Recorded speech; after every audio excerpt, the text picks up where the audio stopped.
How are you? I hope you're doing well. I hope your week's going well. I hope you have laundry to do because I have laundry to do. We're also in my husband's office today because the baby's asleep. So a bit of a new area. She's in my bed. Welcome back. I want to talk today about mantras in motherhood. Mantras are more like, I thought they were more of like full statements, but I think that they're technically supposed to be just a word that you say as like empowerment.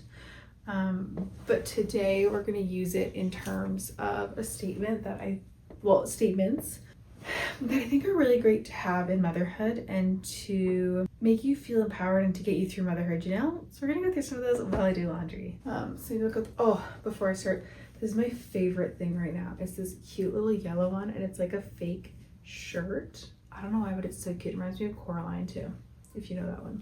The first one, I looked up some of these and I'll put them in the description of like the source I used. But I have some that are like longer statements, but then there's like a overall like a few word statements that I think is best in it. One of the first one is I trust my instincts. And I think this is so important, especially as a first-time mother, to trust your instincts. There is this, I don't know what it is, but just this like an instinct, this literally instinct in you that knows, like, you know when your baby's hungry, you know when they're upset, you know when they need you. And I think that it's very common to get discouraged and not trust it, but we need to learn to trust it and let yourself be wrong. Try it, and if you're wrong, you're gonna know. Every cry, every laugh, every moment, I am learning and growing. I trust my instincts and intuition as a new mother. Super important. That's what I love is, especially when like my daughter White has a dairy allergy, and every time we'd go to specialists, they would say, oh, it's probably just newborn stuff. Like, don't worry about it. It's going to grow out. You know, you're a first time mom. She's probably just crying and you think it's a lot more than normal. And I was like, no, there's something wrong with her gut. There's something in me. Something's wrong with her gut. I can tell, like, something doesn't seem right. And she had a dairy allergy, so trust it. I believe I can be a good mom. That one is huge. It's so easy to be like, I'm not a good mom, I'm doing all these things wrong. I believe I can be a good mom. Some days I'm not the best mom. There are days, but I'm like, all right, could have done more. Sorry, it sounds like a dog was going wild outside. Some days, there are days where I'm like, I feel like I could do more, but I still believe I can be a good mom. Even when we have bad days, you can be happy, sad, angry, excited, whatever, and still be a good mom. So even on those days where you don't feel like it, days where you don't feel like you've been a good mom because you lost your cool, you were frustrated with something, you can still be a good mom even though you were irritated that day. That doesn't like take away someone being a good mom. We would all be bad moms if we did that. This too shall pass, especially in the 4-month leap, like the sleep regression. That was when I would often say, this too shall pass, this is just temporary. The 4-month sleep regression was harder for me than any other stage still to this day. And the thing that got me through it was this too shall pass. No stage is permanent, and enjoy the positive parts of it. At 4 months, it was really hard because she, regressed in sleeping. She was really interactive, like visually. She would play with me and she understood when I was being silly, and that's what I held on to when I was waiting for it to pass. Every challenge is temporary and this too shall pass. I am in control of my surroundings and can choose to find a quiet moment. My quiet moment was in those when I would smile at her and she would know I was being funny with her. That's where I found my quiet moments. My kids won't need me like this forever. Oh, that one hurts my heart, but it does help me to, I think, stay grounded. Like whenever I have those moments of like, oh, I want to give up breastfeeding, I'm always like, but she won't need this forever. It's not going to always be like this. My house won't always be this cluttered. I won't always be, wiping butts. One day there'll be me, or my mom is like, I miss my babies, and you're gonna miss that. I am who my kids need. I take that in a spiritual sense, in the fact that like everything I went through, I went through because my kids needed me to go through that so that I could be the best mom for them. And I hold on to that. All of us are the kids that are the parents that our kids need to raise them. And I think it's important to find value in yourself of what you believe is going to be beneficial for your kids. I am who my kids needs to be. All my life has been so they can learn and grow from me. I guess attune the right word. I connect that statement to I am for you. And that's how I feel with my daughter. Saying I love you to my daughter, it still feels weird because I'm like, that's not enough. That feels like so just not enough. I don't know. But I am for you. That's how it feels like my kids are, because they are me and I am for you. I am worthy of love. Even when I don't feel like I am. I am. I'm worthy of love and respect from both others and from myself. I am strong and capable. I can handle whatever challenges come my way. I am worthy of love.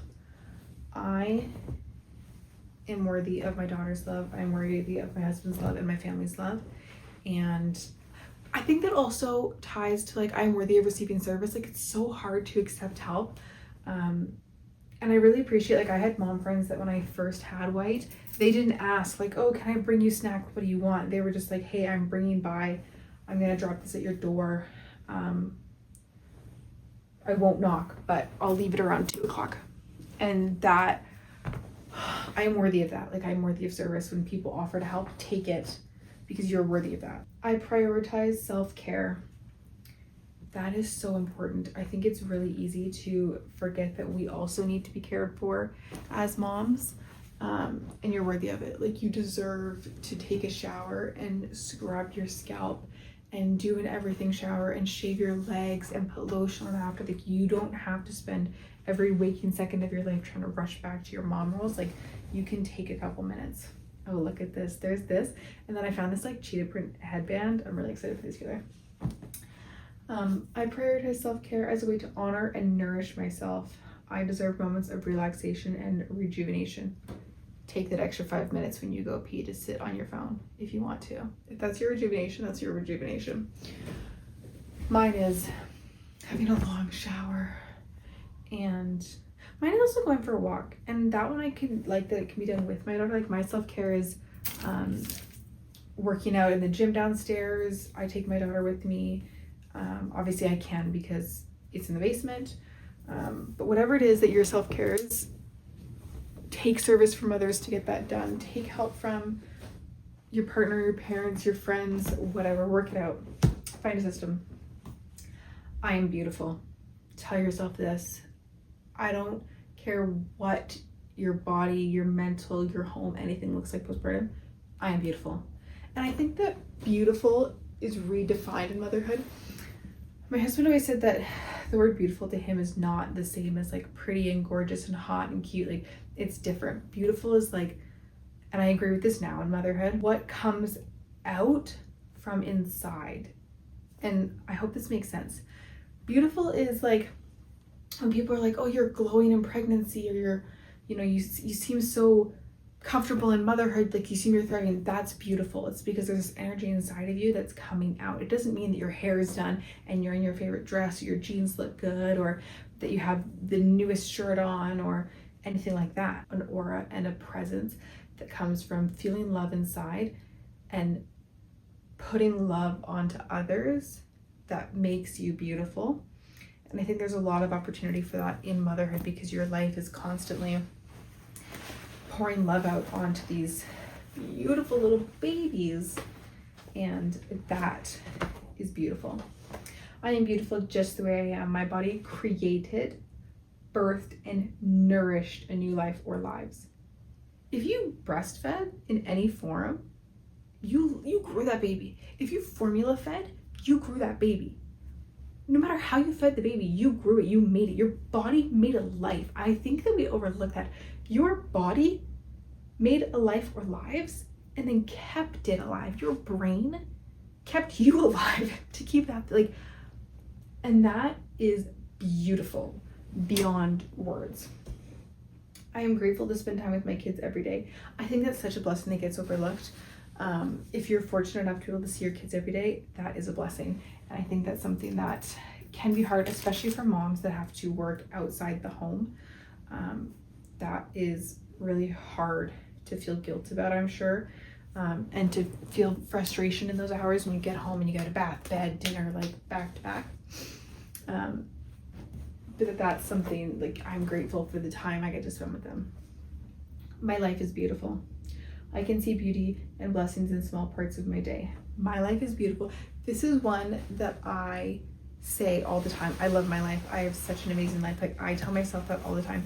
Even on hard days, I have to tell myself I have such a beautiful, blessed life. Like, what a blessing it is, and what a beautiful life it is that my day today was a little overwhelming and underwhelming at the same time. What a beautiful life that is, that my biggest of the day was that I was just feeling a little but I spent it at home with my daughter, hanging out, napping together, cuddling, eating, making her food mash.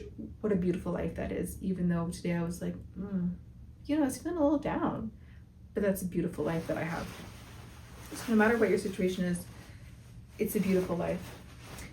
And see beauty in all parts of your day. I think that's such an important thing. Like, you're driving, look at the sky. Oh, it's a beautiful life. You're on a walk, look at something in the horizon, in the ground that's growing, and say, it's a beautiful life. Your baby smiles at you. It's a beautiful life. God can guide me through any challenge. Whatever you believe in. God, the universe, your own like self-energy, whatever. Little baby jeans.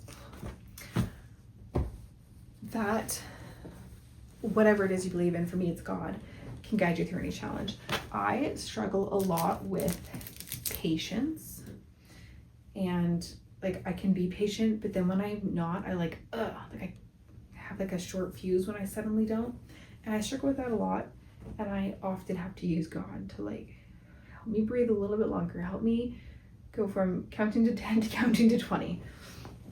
But in any challenge of motherhood, that energy you believe in can help you. Growth is not linear. And this one's hard for me because I'll be like, last week I was so good. I went on a walk every day. I worked out every day. I had dinner for myself every night. Like cooked dinner. I was like feeling really good. I took my vitamin D every day. I didn't watch TV all the time. Like, I was listening to podcasts. I was so good. And then this week, it's Thursday right now. I've gone for 2 walks. Both of them were with friends. So like, they weren't walks that I did choose to go on them, but I probably wouldn't have walked those days if like someone wasn't getting me out of the house. But that's okay. That doesn't mean that I'm like, oh, I suck. It just means that like growth is not linear. I was really good last week, and I know I want to get back to that because I remember how good I felt. And I know I don't feel as good this week because I haven't gone on many walks. So growth is not linear. I can overcome my struggles, and I will try again when I make mistakes, not if, but when, because I know I'm going to be really good about it one week, and then I'm going to not be so good about it another week. So those are just some ones that, I don't know, they start really well with me. I feel like those are mantras that I try and live by, that I try and like tell myself whenever I'm having a hard day, and whenever I'm having a good day too. Like, I don't think we should need to tell ourselves uplifting things just when we're having a hard time. I think it's also good for us when we're having a good day to remind ourselves of the beautiful parts in life. I think it is a beautiful life, and it's a beautiful life to enjoy motherhood. Tell me some of the ones that you guys do. What do you tell yourself? What are some that got you through labor? What are some that have been your like staple title in motherhood? I would love to hear more of them. Anyway, thanks so much for hanging out with me and doing our laundry together. I hope you come next week. If you want to do this all the time and hang out, then like, I would say subscribe and we can hang out and do our laundry together. Thanks for hanging out with me. Bye.